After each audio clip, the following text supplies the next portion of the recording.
Israel ప్రజలకి పరిగెత్తే మార్గం సమయం ఉంది కనుక ముందుకు వెళ్ళడానికి సాగిపోమ్మన్న దేవుడు వారు సాగిపోవడానికి ఎర్ర సముద్రం అడ్డుగా ఉందన్న సంగతి ఆయనకు తెలుసు. ఇజ్రాయేల్ ప్రజలు ఐగుప్తులు ముట్టకుండా ముందు వస్తున్న మేఘం వెనక్కి వెళ్ళింది. ముట్టకుండా రాత్రి వారు చీకటికలు చేశాడు, దరి చేరకుండా చేశాడు. ఆ రాత్రి అదే సమయంలో అదే రాత్రి వారు కళ్ళారా చూస్తుండగానే ఎర్ర సముద్రాన్ని ఇజ్రాయేల్ ప్రజల కొరకు ఏం చేశాడంటే పాయలుగా చేశాడు, ఆరిని నేలను చేశాడు. దేవుని బిడ్డలారా అద్భుతాన్ని చేశాడు. మన జీవితంలో కూడా దేవుడు చెప్పడం ఏం చేస్తాడంటే అద్భుతాన్ని చేస్తున్నాడు. శత్రువు తరుముతూ ఉండొచ్చు కానీ ముట్టనివ్వడు.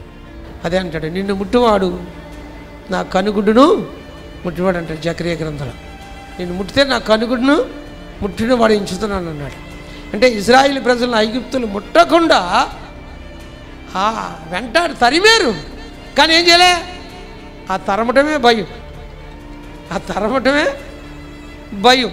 బాబోయ్ మేదడిపోతాడు, మనకు కూడా అదే భయం. మేదడిపోతున్నాం, మన పని అయిపోయిందేమో, ఈ రాగం ఎత్తుకుపోతాయేమో, దయ్యాలు ఎత్తుకుపోతాయేమో, ఈ చేతపడి శక్తులు ఎత్తుకుపోతాయేమో అని. ఆటను చేసేవాళ్ళకేమో చేయించేవాళ్ళకేమో మెంటలో, ఏంట్రా ఎన్ని చేసిన వీళ్ళకి ఏం పని చేయట్లేదు, వీళ్ళు ఏం అవ్వట్లేదు అని వాళ్ళకి తిప్పలో. మనం అనుకుంటా ఏంటి బాధ విడిచిపెట్టట్లేదని మనం అనుకుంటాం.